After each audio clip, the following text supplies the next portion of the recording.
Y voy a comenzar, ahora sí. Dice Mateo capítulo 6, versículo 9. Dice, ustedes pues oren de esta manera. Padre nuestro que estás en los cielos, santificado sea tu nombre. El día de hoy vamos a observar un tema que se titula Padre nuestro. ¿Por qué vamos a observar estas palabras? La forma en la que comienza esta oración es extremadamente increíble. La semana pasada les había dicho, este versículo es una invocación, que no quiero que asocien eso con un tema místico, sino con un tema más bien de alguien que se está acercando y llamando a alguien más. Eso es una invocación. En este caso, es la persona que está orando, tú, yo. En este caso, Jesucristo lo coloca como abierto para todos sus discípulos y está llamando a ese discípulo a Dios. Y le está diciendo, Padre nuestro que estás en los cielos. Y entonces esa es una doble designación. Es como si yo dijera, en este caso, voy a tomar de ejemplo a una de las hermanas del Moral, si yo dijera Luciana del Moral Nava, ¿no? Estoy hablando de una forma, sí estoy diciéndolo bien, ¿verdad? Nada más por si acaso. ¿Sí? Ok. es es como si yo estuviera diciendo en este caso, no solamente su nombre, ¿no? Sino que estoy haciendo referencia a su nombre completo. Una designación grande de quién es ella. Y en este caso, esta es una designación grande de quién es Dios, porque abarca al menos dos lados. Un lado que es trascendental en los cielos y un lado que es cercano, Padre nuestro. ¿Sí? Padre nuestro que estás en los cielos. Y el día de hoy nos vamos a concentrar en la primera parte, aquello que es cercano, aquello que es un término familiar, ¿sí? Porque Padre es un término familiar. Padre hace referencia a padres, hijos, ¿no? Y hace referencia a la misma forma en la que Jesucristo se acercaba y oraba con Dios. Entonces, si ustedes se van, por ejemplo, a Juan capítulo 17, Juan capítulo 17, pueden observar a Jesucristo que está orando en que es probablemente la oración más importante de toda la escritura. Es una oración intercesora de Jesucristo en la cual Él mismo ora, en este caso por nosotros, por todos los creyentes, delante de Dios, ¿no? Y entonces dice, por ejemplo, chequen el versículo 1 del capítulo 17, dice, estas cosas habló Jesús y alzando los ojos al cielo dijo, ¿cómo comienza él? Padre, la hora ha llegado. Glorifica a tu Hijo, para que el Hijo te glorifique a ti. ¿Sí? Y esta no es la única ocasión en la que se menciona esto. Si ustedes van y revisan esta oración, van a encontrar que este término Padre aparece en 6 ocasiones. O sea, Cristo oraba de esta forma. Y si nosotros vamos a otras oraciones de Jesucristo, también como por ejemplo la oración en Getsemaní, también Él se acerca con Dios y le llama Padre. Esto es porque Jesucristo es un hijo de Dios por naturaleza. Voy a explicar eso, porque en serio que quiero que se queden con esta parte. Es básicamente que si ustedes piensan acerca de Dios, Dios Padre, nosotros no tenemos que pensar que Dios se hizo Padre a través, ejemplo, de que nos hizo a nosotros creyentes, Él se convirtió en Padre. O que se hizo Padre cuando Él envió a Jesucristo en la encarnación, haciendo que Él naciera de una virgen. Esto no es así.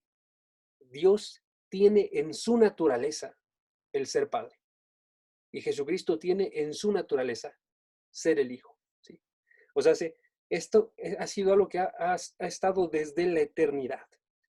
Entonces, si ustedes observan otros textos, ejemplo, ahorita estamos en Juan. Si ustedes observan Juan 17, versículo 24, por ejemplo, dentro de la misma oración que estábamos leyendo, podemos observar esta idea de un amor eterno que tenía Jesucristo y el Padre. Denme 2 segundos, es que yo me moví, pero a ver. Juan 17, 24 dice así, dice, Padre, quiero que lo que me has dado, los que me has dado, perdón, estén también conmigo, donde yo estoy, para que vean mi gloria, la gloria que me has dado, porque me has amado desde antes de la fundación del mundo. O sea, antes de la creación de absolutamente cualquier otra cosa, Jesucristo le fue entregado algo. Él ya se encontraba en este rol de hijo, y el hijo estaba heredando algo que se le estaba entregando a él. Ya había un amor también, nos dice el versículo, un amor que había sucedido desde antes de la fundación del mundo. Entonces lo que nos hace observar esto es que la Trinidad, este Dios que nosotros tenemos, que es uno solo, está formado por tres personas.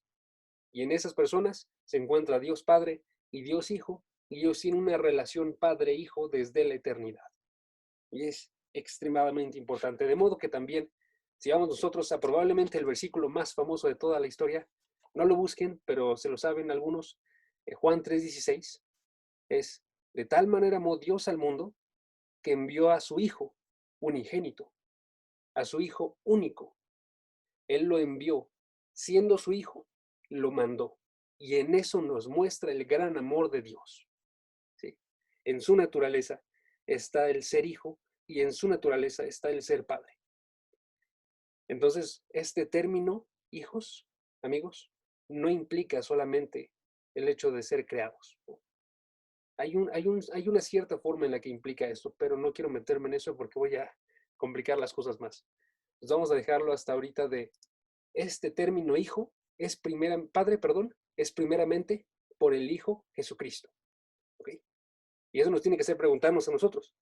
Ok, entonces, ¿quiénes son hijos a esta forma? ¿Quiénes pueden decir de forma verdadera, Padre nuestro? Esto es bien importante, porque si tú observas el acercarte con una persona, siempre importa mucho la forma en la que te acercas con ellos. ¿Sí? Siempre importa que tú te acerques de la forma apropiada. Les voy a dar un ejemplo. Si tú te acercas con un maestro y le hablas como si fuera tu padre, te va a tomar como loco. Eso no se puede hacer. ¿Sí? Si tú te vas y te acercas con la administración de tu escuela y no te acercas con los papeles indicados que muestran que tú eres un estudiante, no te van a recibir. ¿Sí? Necesitas poder mostrar de forma correcta cuál es tu relación con ellos. Y esto es algo incluso más real con Dios. Porque cuando nos está diciendo entonces que tenemos que poder decir nosotros, Padre nuestro, significa que en verdad tiene que existir esa relación Padre-Hijo, con la cual yo me puedo acercar y sin mentir puedo decir Padre nuestro.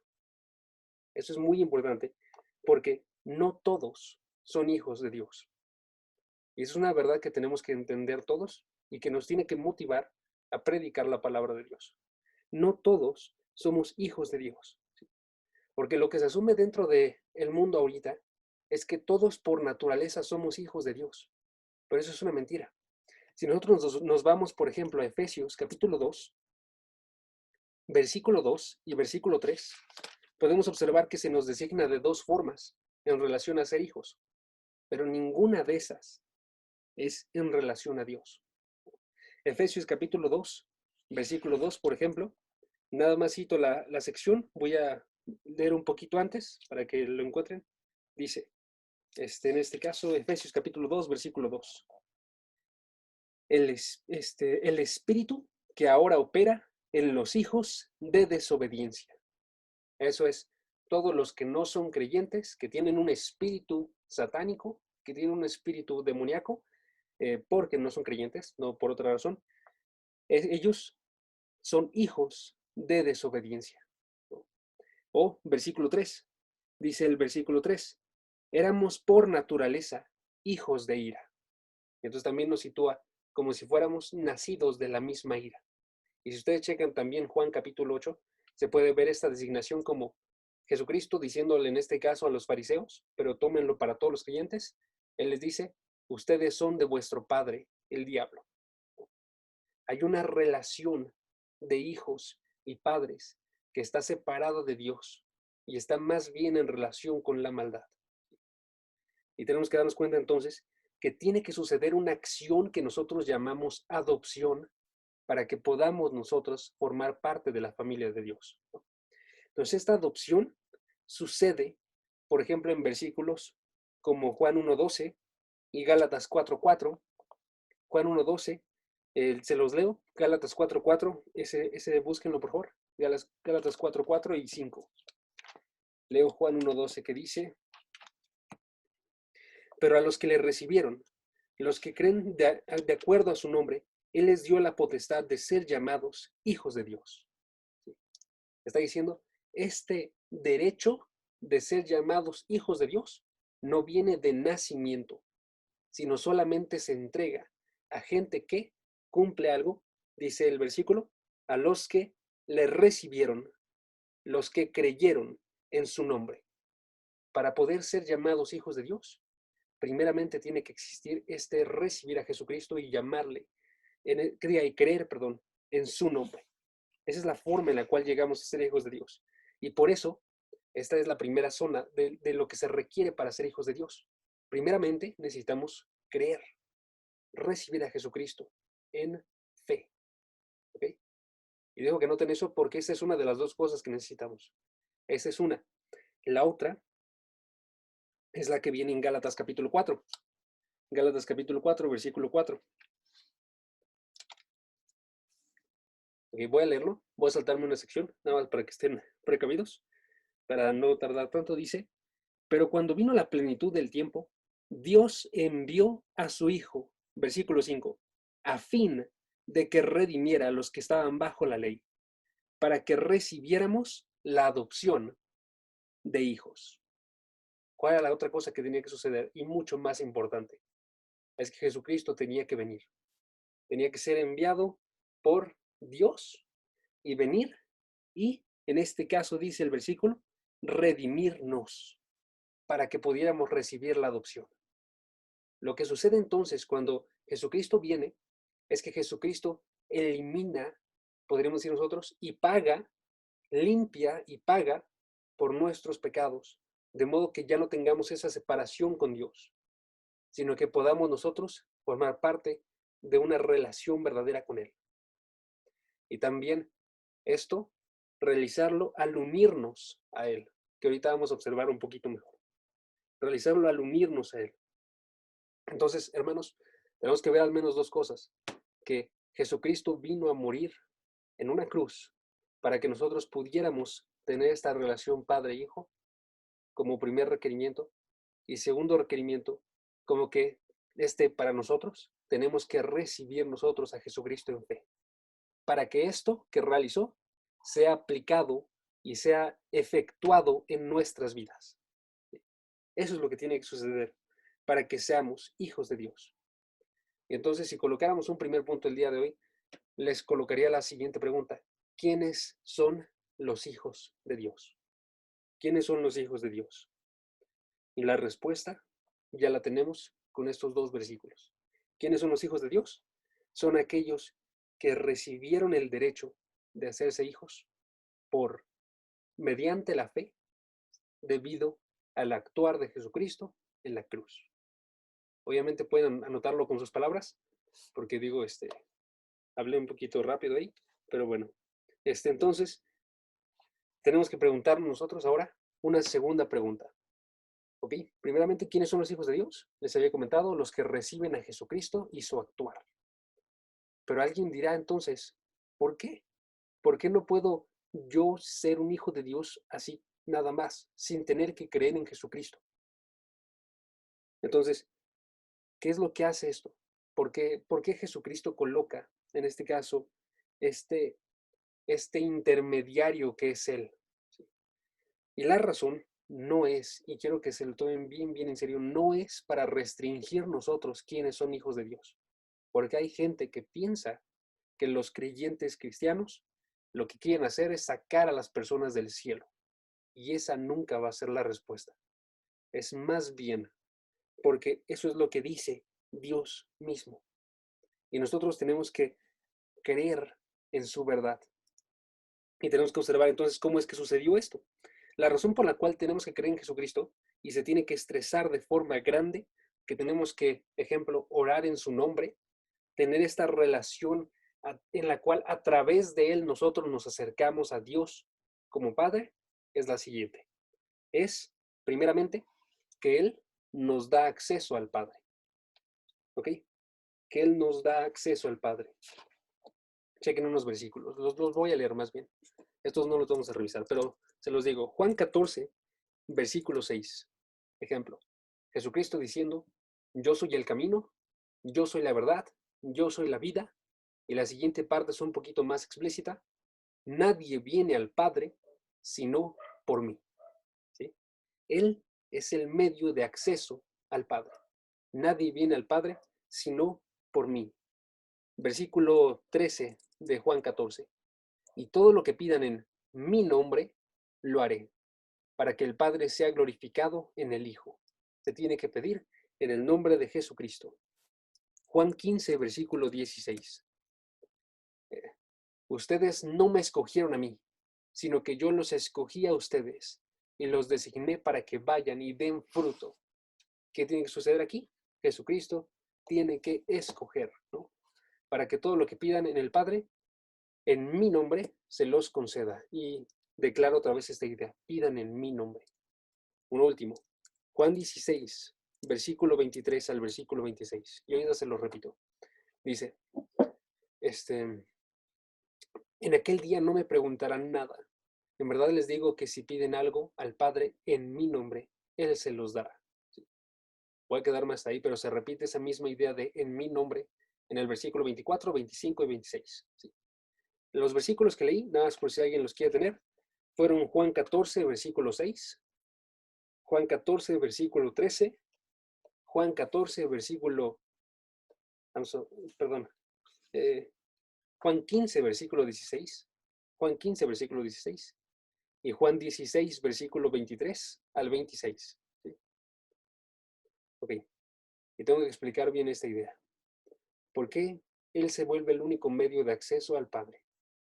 La razón por la cual Él se vuelve el único mediador, por la razón por la cual Él se convierte en el único medio por el cual nosotros tenemos derecho para entrar con el Padre, es porque básicamente Él es el único Hijo verdadero de Dios. ¿Sí?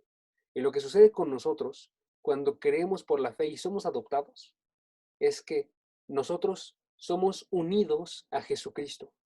Y al ser unidos a Jesucristo, al observar Dios a nosotros, está viendo la relación que tiene con Jesucristo. Y entonces nosotros somos hijos por estar siendo unidos al único verdadero Hijo. Eso es lo que tiene que suceder. Entonces por eso pedimos en el nombre de Jesucristo, porque Jesucristo es el nombre por el cual yo estoy hablando. Como cuando en este caso una persona que está representando una nación llega a otra nación y él habla en el nombre del gobernante de la nación y da, en este caso, el anuncio de su nación con esa misma autoridad. Nosotros, en este caso, nos acercamos con Dios, con la representación de Jesucristo.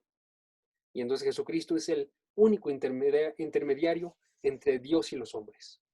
¿Sí? Esa es la forma en la que tiene que suceder. Tenemos que ser unidos a Jesucristo, Él siendo el único camino que nos permite llegar a Dios. Entonces ya tenemos resuelta la segunda pregunta. ¿Por qué? ¿Por qué es importante recibir a Jesucristo? Porque unidos a Él tenemos este acceso. ¿Por qué es importante recibir a Jesucristo? Y voy a dar una tercera pregunta. Ok, entonces si ya sé si soy hijo o no soy hijo, con base en esto, ¿he recibido a Jesucristo o no he recibido a Jesucristo? Primeramente ya tengo una forma de obrar que tengo que realizar. Tengo que acercarme a Dios y recibir y creer en el nombre de su Hijo. ¿Sí? Eso es lo primero que tengo que obrar, porque si no, no puedo acercarme y honestamente decir Padre nuestro, ¿no? Tengo que primeramente recibir a Jesucristo para que yo, siendo perdonados mis pecados, siendo limpiado mi ser, siendo unido a Jesucristo, pueda tener esta relación Padre-Hijo con Dios. Y podemos complicar un poquito más eso al hacer referencia al Espíritu Santo. Vamos a dejarlo así por ahorita. Pero ahora sí, vamos a nuestra tercera pregunta. Ok, pero ¿qué más tengo que pensar yo cuando estoy diciendo estas palabras, Padre nuestro? Porque ciertamente no solamente tengo que pensar si soy en verdad hijo o no. Lo que tengo que pensar también es qué viene con el ser hijo de Dios. Y vienen unas enormes noticias, amigos, que a mí me encantan, que es que tiene beneficios y tiene responsabilidades. ¿Qué implica ser hijo de Dios? Implica beneficios y responsabilidades. Implica el beneficio, primeramente, del amor de Dios. Los voy a decir ahorita antes de explicarlos. Del amor de Dios. Implica el beneficio de ser herederos de Dios. Implica el beneficio de tener el Espíritu de Dios. Tener el Espíritu de Dios. E implica las responsabilidades de honrar a Dios y amar a nuestros hermanos. Entonces tenemos ahí nosotros beneficios y responsabilidades como hijos. Primeramente los beneficios. Tenemos el beneficio, hermanos, de que, como les había comentado, al ser unidos a Jesucristo, Él, Dios Padre, Él observa a Jesucristo cuando nos observa a nosotros. Y eso trae un amor sin igual para con nosotros. Porque nosotros no somos amados menos, en este caso, que Jesucristo, sino de la misma forma. Y a este hijo, que Él le dijo, es mi hijo amado, en varias ocasiones, esa es la forma en la que también se siente de cada uno de nosotros. De modo que cuando la palabra nos muestra, en este caso, el amor de Dios a nosotros, no tiene ningún defecto. No está absolutamente plagado de ninguna corrupción. No está. Y al mismo tiempo, no es como en las familias normales del mundo, que esto es una noticia bien triste, pero tengo que asumir que es algo real, ¿ok? Entonces, no creo que sea real con todos, pues les voy a decir. Si una persona adopta y tiene aparte de eso un hijo propio, es muy probable que va a estar amando de forma diferente a estos dos hijos. No es lo que debería suceder. Debería de amar de la misma forma, pero con ese lazo de sangre, en muchas ocasiones viene un amor que es mayor. Pero esto no sucede con Dios, hermanos. Con nosotros se siente exactamente igual y nos ama sin este defecto humano de pensar que por adopción es algo menor. Al contrario, dentro de la adopción, en este caso romana, el hecho de que adoptara, el hecho de que eligiera, era algo extremadamente grande, porque se elige con una intención, ¿sí? Entonces Jesucristo, Dios, va y nos escoge de una forma de amor que es extremadamente grande. Esto también implica el amor de Dios a la forma de Jesucristo, también implica que nunca va a terminar ese amor, porque es un amor eterno que sucedía desde antes de la creación del mundo. Y cuando comienza ese amor con nosotros, una vez que nosotros nos convertimos en creyentes, ese amor no se extingue. Y entonces nos dice en la palabra en Romanos capítulo 8, nada nos separará del amor de Dios, que es en Cristo Jesús. Chequen Romanos 8, versículo 39, para que veamos esta hermosa verdad. Romanos 8, 39.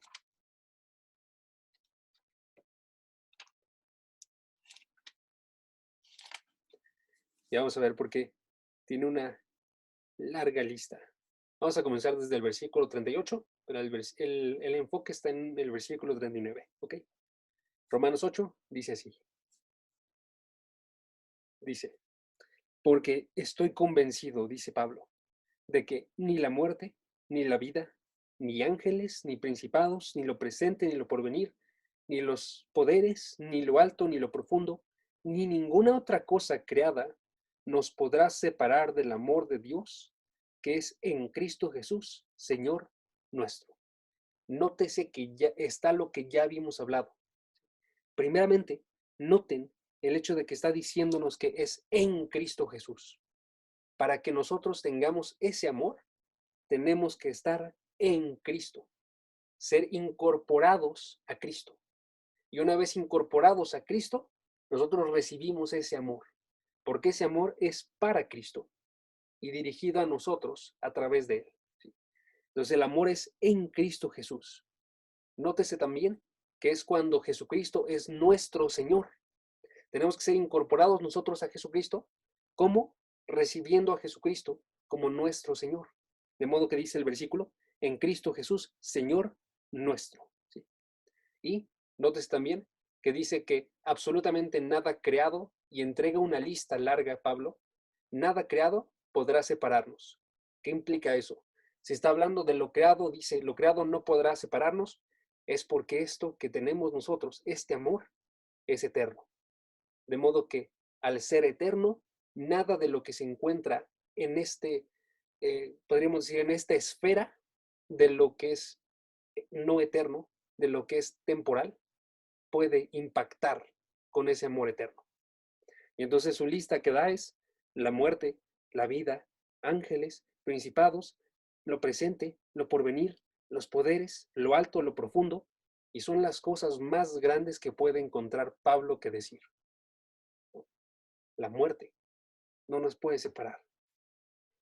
La vida y nuestra vida de pecado que a veces, más bien nuestros pecados que luego tenemos, no nos pueden separar.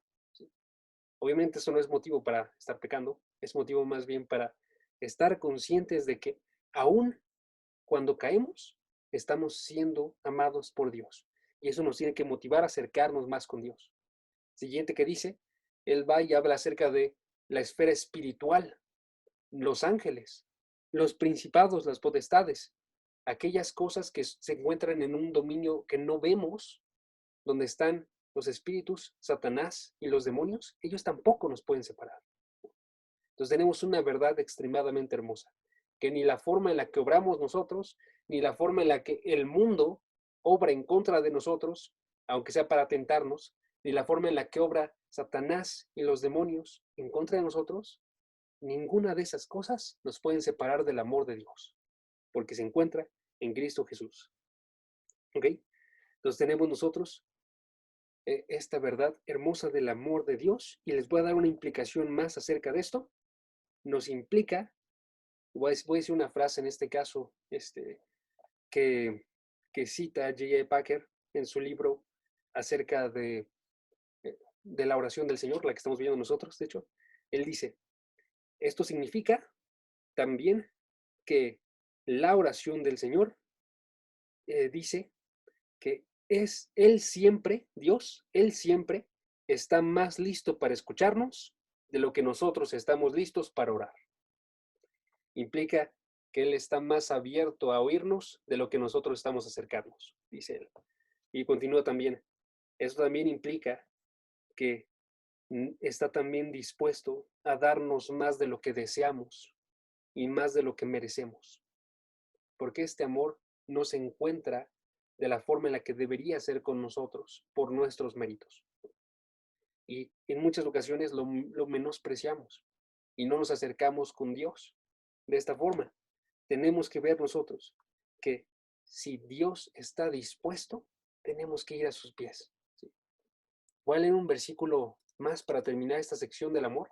Si pueden acompañarme a Mateo capítulo 7. Mateo capítulo 7, versículo 11.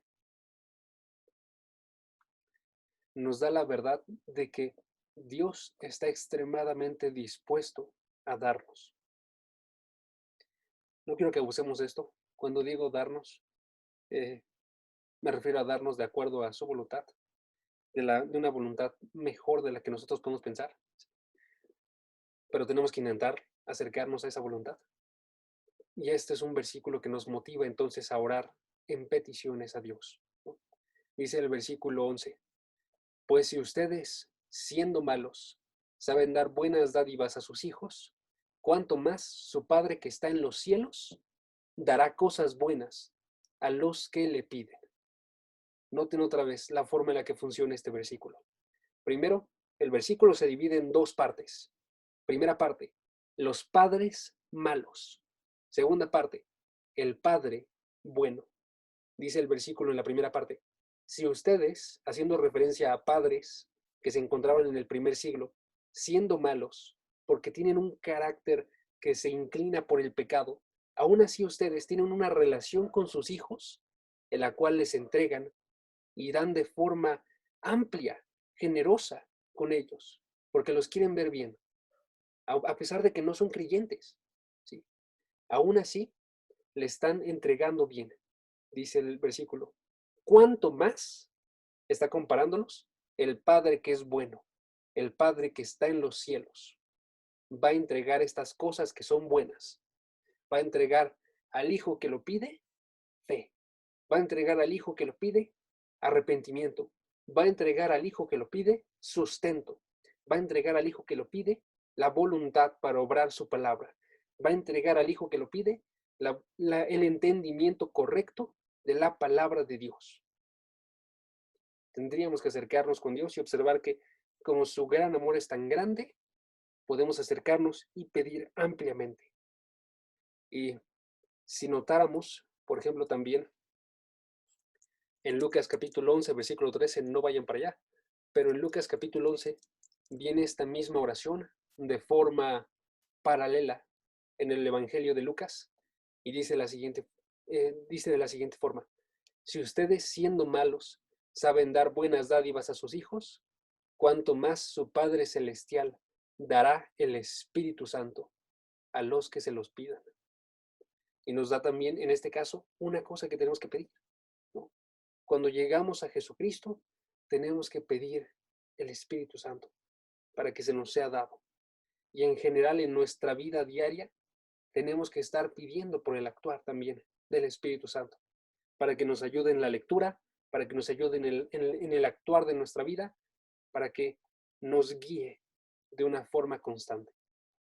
Entonces, por eso les digo, tenemos como las cosas que Dios quiere que pidamos, que están visibles a través de la palabra, y Él está dispuesto a entregarlas. ¿Sí? Entonces, aprendamos a pedir observando este amor de Padre. Hasta ahí tengo dos niveles. Primeramente, tengo que revisar yo si soy hijo verdadero de Dios a través de si he recibido a Jesucristo como mi Señor. Segundo, al estar consciente de esto y seguro de esto, sé entonces que está el gran amor de Dios sobre mí. Y cuando llego a la oración en la mañana o en la noche o en el mediodía, voy y oro pensando en este gran amor que no se termina y este gran amor que está dispuesto a entregarme buenas dádivas, ¿no? Buenos regalos. Segunda cosa que podemos pensar que implica el ser hijos, también implica ser herederos. Cuando una persona adoptaba en el mundo romano del primer siglo, lo hacía principalmente para asegurar una persona que heredara aquello que él tenía, su estado. Entonces, al esa persona estar adoptando y eligiendo una persona en la cual tenía confianza, él iba y le entregaba todo lo que él tenía. Y esta es la forma en la que nos habla, en este caso, la palabra de Dios con nosotros. Romanos 8:17 dice: somos coherederos con Cristo, si es que padecemos juntamente con Él, para que juntamente con Él seamos también glorificados. Coherederos con Cristo. ¿Qué somos herederos de qué? Somos herederos, amigos, de absolutamente todo lo creado. Eso es lo que nos muestra la palabra. Y entonces, si nos vamos a un versículo, ahora sí, en 1 Corintios, capítulo 3, podemos observar un ejemplo de esto. Y un ejemplo aplicado el día de hoy. ¿Qué es lo que más me asombra de esto? Porque nos habla de cómo es que el día de hoy podemos observar que las cosas en una forma, no de forma completa, son nuestras. ¿Sí?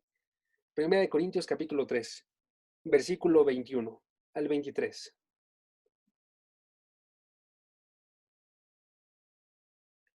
Dice el versículo 21. Dice, versículo 21. Así que nadie se jacte en los hombres, porque todo es de ustedes, ya sea Pablo, o Apolos, o Cefas, o el mundo, o la vida, o la muerte, o lo presente, o lo porvenir, todo es suyo, y ustedes de Cristo, y Cristo de Dios, ¿no? Establece entonces una línea, más o menos, en la que nos dice, en este caso, todo nos pertenece. ¿En qué forma nos pertenece, hermanos? Nos pertenece en el sentido de que todas las cosas en este mundo están sirviéndonos a nosotros, todas las cosas que vivimos están sirviéndonos un bien, para que sea segura nuestra gloria venidera, para que sea seguro que nosotros tengamos el bien de Dios para nuestra vida. ¿Sí? Es lo que dice Romanos 8:30, cuando está diciendo, todo obra para bien para aquellos que en este caso son los hijos de Dios, los que creen de acuerdo al propósito de Dios. Esto es lo que dice. todas las cosas están sirviéndoles a ustedes. De modo que la muerte nos sirve el bien, por ejemplo, de ser la puerta a la presencia de Dios. La vida nos sirve el bien de ser el lugar en el cual somos santificados por su Espíritu. Y cada una de las cosas que suceden con el mundo, aunque sean tentaciones y pruebas, nos están sirviendo para poder, en este caso, probar nuestra fe, por ejemplo, para poder comprobar nosotros en dónde nos encontramos con Dios. Nos sirven para un bien. Los maestros, eso es un poquito más obvio, los maestros nos sirven porque nos enseñan la palabra de Dios y a través de ella nos acercan a Dios.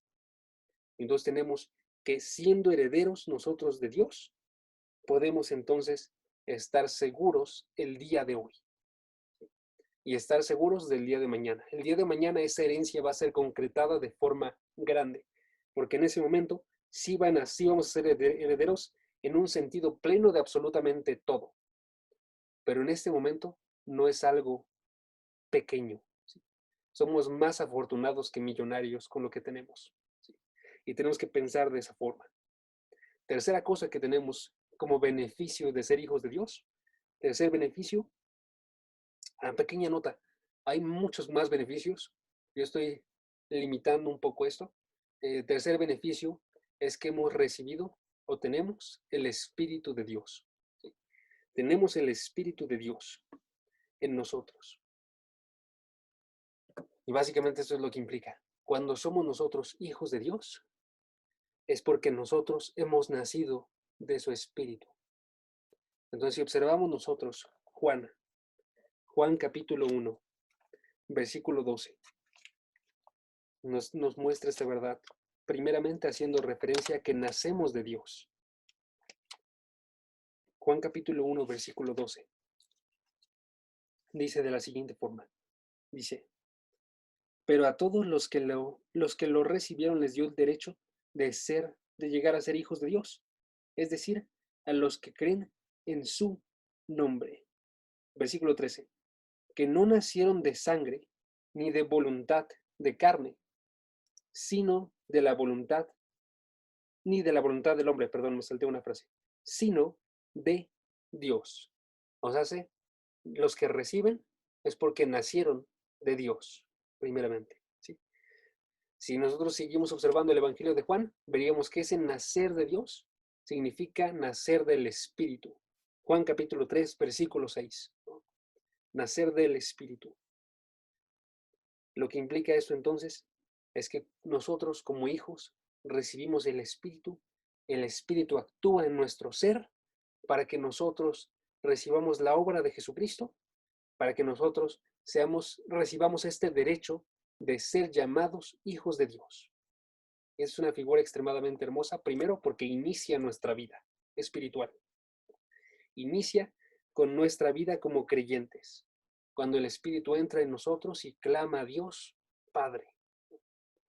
Y segundo, es algo extremadamente hermoso, porque ese tener el Espíritu no solamente termina su tarea en esta ocasión, al inicio de nuestra vida, sino que continúa durante toda nuestra vida.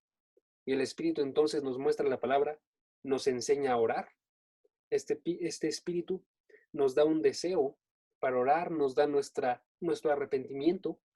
Este Espíritu efectúa también una intercesión por nosotros, porque orando mal, cada uno de nosotros, Él va y modifica entonces nuestros deseos. Él va y cuando no tenemos las palabras, Él da palabras, ¿sí?, a Dios que estén de acuerdo a su voluntad. Tenemos que acercarnos nosotros entonces como hijos, conociendo que tenemos este Espíritu. Y también tenemos las responsabilidades. Y con eso terminamos. Les había comentado tres beneficios. Tres beneficios. Primeramente, que somos nosotros amados como Jesucristo.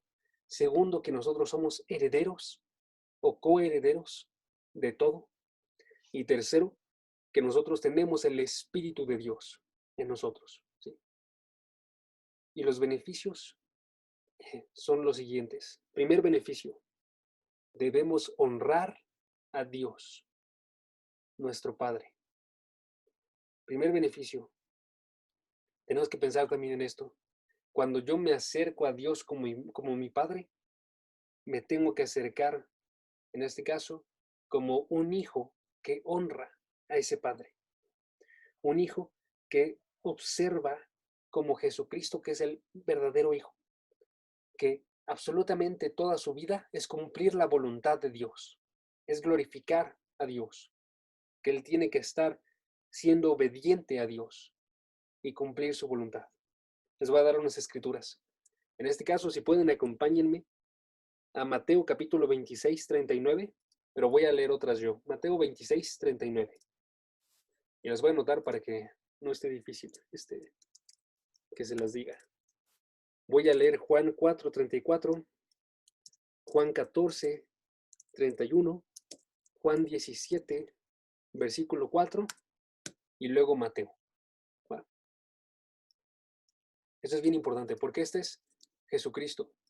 En este caso, en Juan 4, 34, él dice de sus labios, él dice, mi comida es hacer la voluntad del que me envió y llevar a cabo su obra. Entonces, como buen hijo, vaya, agarra en este caso, en esta tarea de Dios, Padre, y él dice, mi comida, mi actuar diario, mi forma de estar obrando es cumplir su voluntad. Y se puede ver cumplir su voluntad en otros versículos, donde se afirma que es porque Dios es su Padre.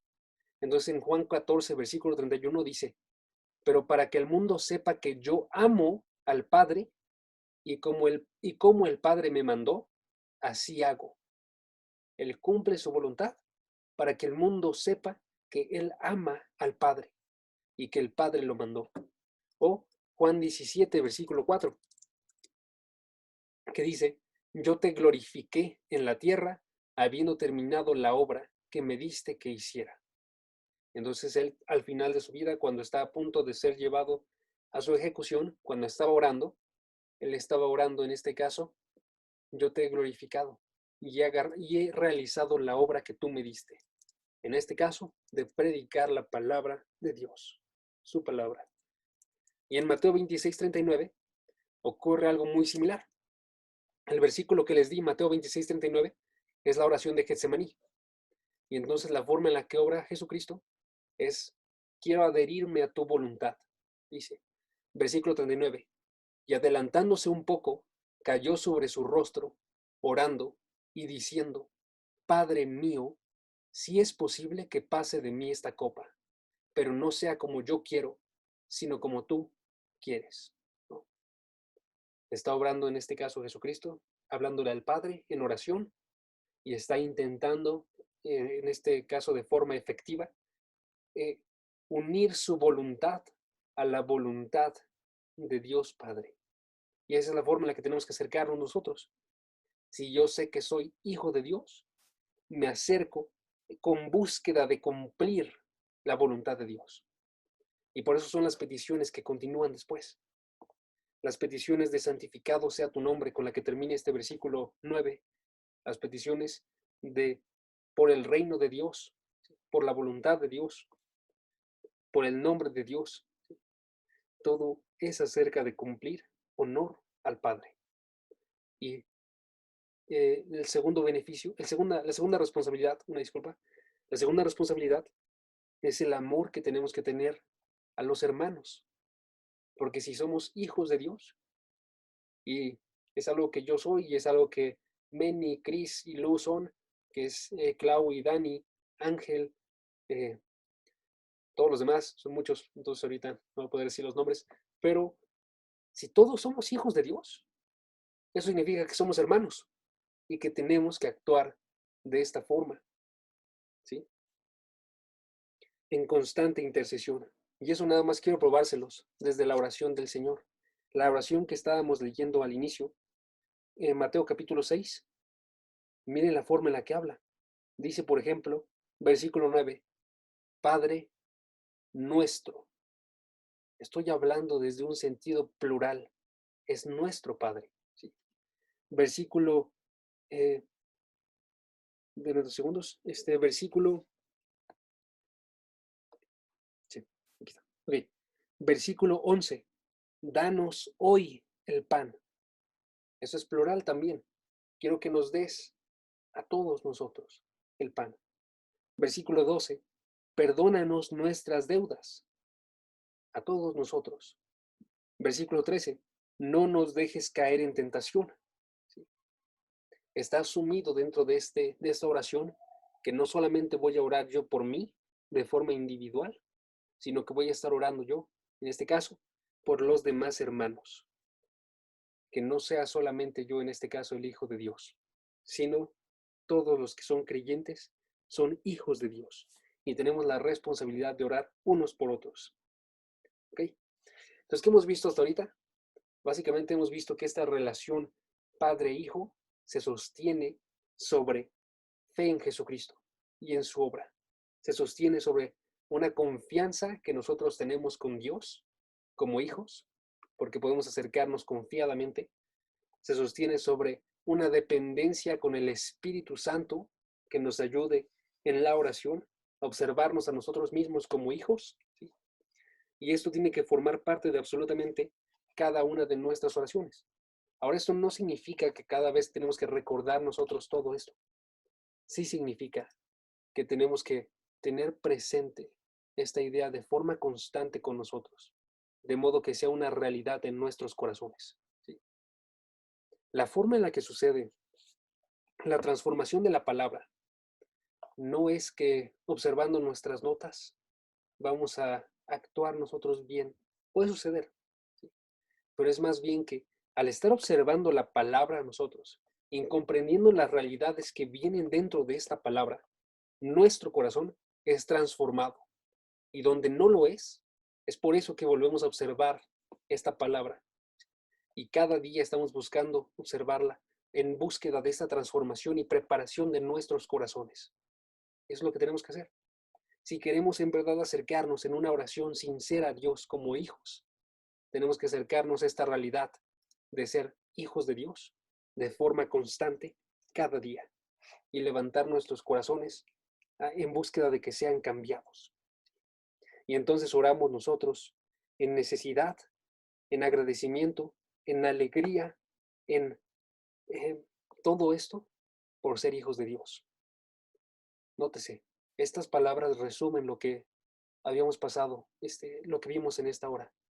Es el ser hijos de Dios a nosotros nos trae un sentido de necesidad, porque yo me acerco a Dios como mi Padre, porque lo necesito, y Él está más arriba que yo, y Él es el único que me puede proveer de absolutamente todo, que es lo que observábamos aquí.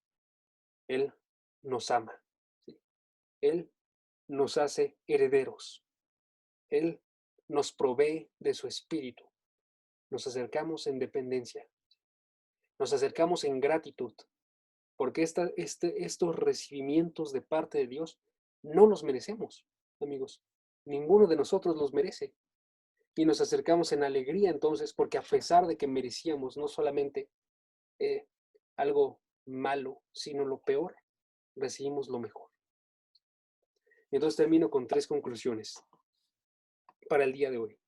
¿Qué tenemos que hacer nosotros con este conocimiento de ser hijos de Dios? Primeramente, tenemos que agradecer el derecho que no nos pertenecía. Agradecer nosotros este derecho tan grande que no nos pertenecía. Y solamente para que eso golpee un poquito más en nuestro corazón, les coloco una ilustración. Si alguien ha entrado aquí a la universidad o a una escuela, a la preparatoria, y fue una universidad que ustedes eligieron, con una carrera que ustedes eligieron, y se prepararon en su examen y estuvieron resolviendo cada una de las respuestas de la mejor forma en la que pudieron, y una vez que recibieron ustedes esa carta, ese email, ese anuncio de que habían entrado, estoy seguro, saltaron de alegría. Y algunos lo publicaron en Facebook, en Instagram, con un agradecimiento grande en sus corazones. Y eso era sobre algo para lo que se prepararon, para algo que ustedes, podríamos decir nosotros, hicieron el mérito para poder recibirlo. Y se sentían extremadamente agradecidos. Ahora piensen en algo que nosotros no hicimos absolutamente nada. ¿Qué tal si tú hubieras entrado en ese examen sin haber estudiado? Porque eres muy malo estudiando, sin haber logrado contestar algunas respuestas, porque tu lápiz se rompía y no le podías sacar la punta.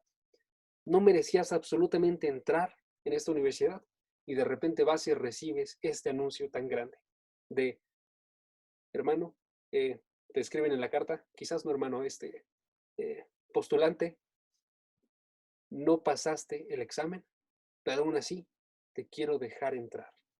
Atentamente, la universidad de tus sueños. Te sentirías mucho más agradecido. Y eso es lo que pasó con nosotros y con Dios, que nuestros méritos no nos hicieron hijos, pero aún así somos hijos de Dios. Entonces agradezcamos este derecho enorme que tenemos nosotros. Segunda cosa, segunda aplicación, consideremos las implicaciones. Consideremos las implicaciones de ser hijos. Eso es, considera los privilegios y ponte a pensar en ellos. Y ocupa una parte de tu día para estar pensando en ellos. Quizás en una ocasión esta semana, en una ocasión la próxima semana, se considera el beneficio tan grande del amor de Dios, del Espíritu de Dios, de ser herederos de Dios. Considéralos para que impacten tu corazón. Y 3, recuerda tu responsabilidad. Recuerda tu responsabilidad como hermano y como hijo. Y entonces vamos y nos acercamos recordando nosotros también que debemos honrar a nuestro Padre. Y recordando que tenemos hermanos que también están en necesidad como nosotros. ¿Okay? Entonces esas son las 3 aplicaciones, hermanos. Agradezcamos, consideremos y recordemos qué es lo que implica ser hijos de Dios. ¿Va? Vamos a terminar en oración. Y si nos ayudan, Robert, amigo, ¿crees que nos puedes ayudar a terminar orando?